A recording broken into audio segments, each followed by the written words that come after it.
Hey chef, what is it that drew you to cooking, and is there a memory that comes first to mind? Man, I wish I got to see these questions first. What drew me to cooking?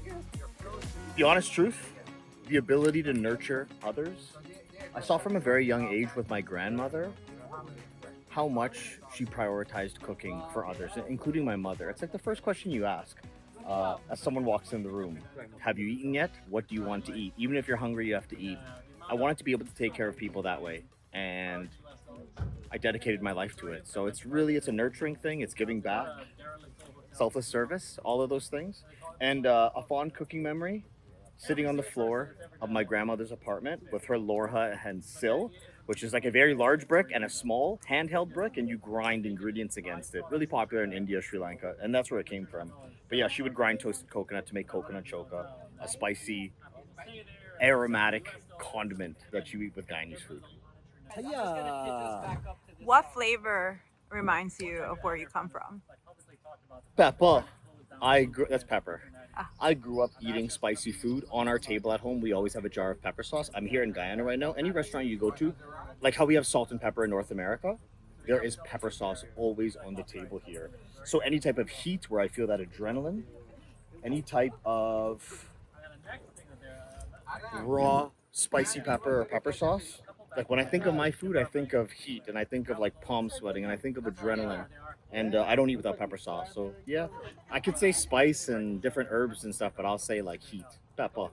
If someone had only one night in this city, where would you send them to truly taste it? It could be Ooh. more than one place. Well, I'll be honest with you. Georgetown's not very big. Population of Guyana is about less than 1 million people. So it's hard to find Creole food, like Guyanese food at nighttime. But there are a couple really good restaurants. Nikkei is a Peruvian Japanese restaurant. There is some Caribbean influence there, of course. Went to Realm Steakhouse last night, one of the best hotels in town. I would definitely recommend both those places. We have Texas de Brazil here, all you can eat, like a Copacabana vibe, all you can eat meats. And Brazil, we're bordering it here, so that just makes perfect sense. Hey, Adam, is there anywhere in town for Creole at night? Not really. In West Side there is. Yeah, but in Georgetown. What's your favorite restaurant in Georgetown? Nighttime dinner. Status Hotel or Nisei? Maybe it doesn't have to Nisei be Steakhouse. specific to a one night. Yeah. Well, It's just like they have one whole day to spend here. well, those are some options. What's the one ingredient you think people completely underestimate? One ingredient that people completely underestimate. First, before I answer, because I got to think about it while I talk, Shanta's Puri Shop.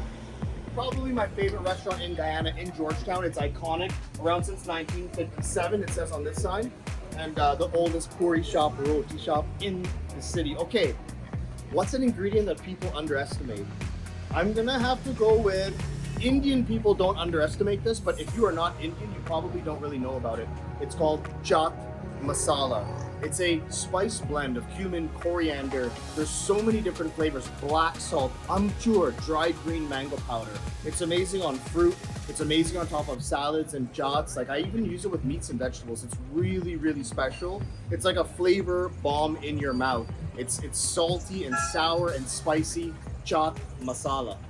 Awesome. What dish would you cook for someone you're trying to impress, and why? What dish would you cook for someone that you're trying to impress, and why? I always get asked what my signature dishes or what I like to cook. It kind of changes, but I'm a big meat guy. I'm a big steak guy. I'd probably get a really, really fancy steak. Something, maybe some Wagyu, something really rich that you don't eat a lot of. I love this town. There's so much honky in action. I'd probably get a steak and do a peppercorn sauce, because right now that's what I'm craving. Steak with peppercorn gravy, but it's got to be a high quality steak. What's a place to go eat when you want to feel grounded? A place that I go eat when I want to feel grounded is not located in Guyana, but it's kimchi jjigae. So back home in Toronto, we have bukchangdong sundobu. It's a soft tofu in the stone pot with Korean cooking, lots of kimchi and different ingredients. It can be very spicy as well, but the soft tofu is the key. I often eat it by myself. It's one of those dishes that makes me feel very grounded. One of those dishes that provides me a lot of comfort, and I go in there and I reflect on different things in my life, or I just don't reflect and don't think about anything. So kimchi jjigae, Korean food's very special to me because my roommate in high school in Nova Scotia was a Korean, and we'd sit on the floor of the dorm room and eat a lot of Korean food. So it's very, very sentimental, and nostalgic for me. Kimchi jjigae. What does luxury in food mean to you? Simplicity or extravagance? Ooh, luxury in food? That's a really good question. Is luxury in food simplicity or extravagance? It goes kind of both ways. Like if we're talking truffles and caviar, it's quite luxurious, but I also feel like simple food can be luxurious. A nice spaghetti and meatballs can be luxurious. Guyanese pepper pot is kind of ugly delicious, you know, but that to me is luxury. So I guess I'm leaning more towards simplicity than extravagance with luxury. Ooh. I got a thumb. When someone eats your food for the first time, what do you hope they feel? When someone eats my food for the first time, I'm always looking for the same thing, for their eyes to roll in the back of their head so that they're transported from the moment that they're in at that particular time. I'm always looking to push the boundaries of flavor profiles and make food that I want to eat. So I'm always trying to sweep someone off their feet.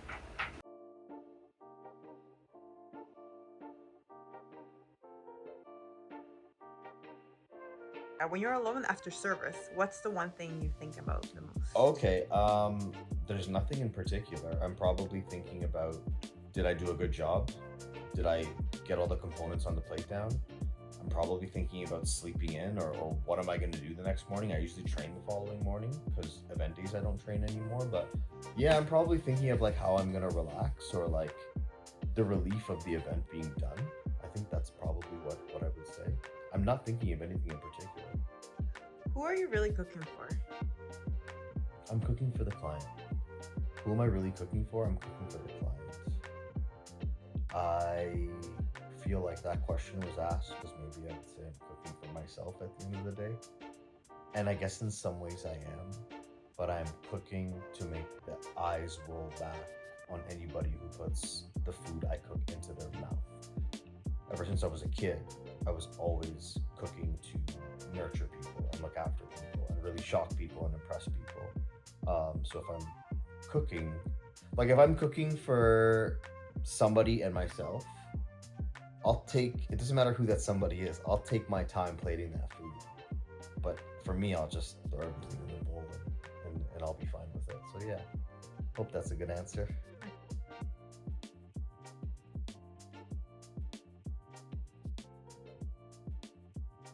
If your food had a soundtrack, what would it sound like? It's not cool. I'm so obsessed with so many different genres of music that I feel like I wouldn't be doing any justice. There was a question, if my music had a soundtrack, what would it sound like? If your food had a soundtrack. One day it's slow and sensual and romantic and soft and deep like Sade. And then other days we're pulling spices from all around the world and it's intense and it's heavy hitting and it's like a Tribe Called Quest beat. I mean, it's really hard. Some days is drum and bass, some days is R&B. I don't know. It would be eclectic. It would be a playlist across all my favorite genres. It definitely wouldn't be consistent. Some days I cook really, really light, very minimal, very subtle, very nuanced. Other days we're cooking nihari, Pakistan's national dish, 6 hours simmering with like 25 different ingredients in the pot, like anything but sakto. So yeah. What dish of yours best represents who you are right now? What dish of mine best represents who I am? I mean, I wish I got these questions before. I would have thought of something. I don't have signature dishes. I don't like to think that I do. What dish best represents me? I'll give you what's at the top of my head right now, and it's dal puri. So everyone's familiar with flatbreads, rotis from around the world. Essentially flour and water. That makes a dough, you roll it up thin, you use it to mop up food. Roti, flatbread. So dal puri is lentils, specifically split yellow pea lentils that are soaked overnight, then boiled, then ground with hot pepper and cumin, toasted cumin, salt and stuff. And you get that dal crumbly, somewhat creamy but crumbly lentil filling, and then you make your roti loy or the ball, and then you flatten the ball out. You put that lentil filling inside, and you seal it up tight, and then you roll it out thin, and you cook it. And the reason why this represents me is because I'm a product of India. At the end of the day, you know, I was born in Canada. My parents were born in Guyana. My great grandparents were born in India, and dal puri came from India to Guyana. And dal puri, when I was a kid growing up at home, when we had leftover dal puri from a wedding or from an event, or you know, my mom didn't really make it too much because it's very labor intensive. But anytime it was at home and we had it the next day, you could eat it with just spreading. Like we used it to eat curries, pumpkin curry, mango curry, chicken curry, dal, goat, duck curry, anything. But you could spread some butter on it and just eat it just like that, or achar or chutney. You spread it on the dal puri. So at this particular moment in time, it's dal puri. If you ask me this in tomorrow or a week or a year from now, you'll probably get a different answer every time. But right now, it's dal puri. Okay, so I just answered this question, but I didn't hear the now part. What I was answering before, the dal puri, was more like, and I feel like Navenu might like this because they're getting more. They're getting more at me right now. They're getting more of my introspection, you know. But yeah, I thought it was more like what dish best represents me, you know, generally, and that's a good answer because it's East and West Indian. You know, it shows the lineage and it shows something I grew up with and something that I loved as a kid that I equally love as much now. But if it's now, what dish best describes me now, then it's probably a different answer. I'm working on my second cookbook right now, and I created a dish called coq au vin a la Lucknow, or Lucknowi coq au vin, Lucknow, a region of India. And it takes whole spices like cinnamon, star anise, clove, ginger garlic paste, etc., Kashmiri red chili powder, etc., etc. And it's cooked low and slow, and there's lots of aromatics. And I take that traditional coq au vin, and I take inspiration from another part of India. There are Muslims who are there, so I'm doing this without any alcohol. Coq au vin, imagine like chicken with wine with no wine, but we use pomegranate juice, and it's really, really fascinating. And the reason why that dish represents me right now is because I'm not trying to put out another mac and cheese recipe.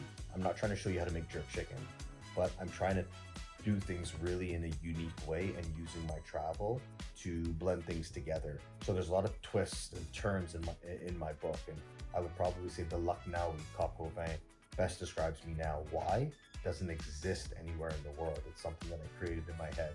I might even tick some people off by doing it, but I mean no disrespect by it. It's just taking some inspiration from two places that I love. If the world understood your food, what would they understand about you? What are these questions? If the world understood my food, what would they know about you? What would they understand about you? If the world knew my food, what would they understand about me? They would understand that I am not confined to any boundaries. And I think this ties right into the dish that I told you that best represents me right now. Very dynamic. I'm a very dynamic person. Dixon, our dog. So the flavor profiles that I love the most are slap you in your face, really aggressive, really vibrant, which is why I love Pakistani food, Indian food, Peruvian food. This is what Korean food. They're just really, really strong flavor profiles. Dixon. So I think he's hungry. Dixon, come. So I think that if someone understood my food, what would they know about me? They would know that, you know, I'm very creative. I don't live by any set of rules. I'm bold. I'm very passionate, and yeah, I live for spice. Who's your boy? Chef Devan, thank you so much for your time. That's it. That's it. Math off. Peace.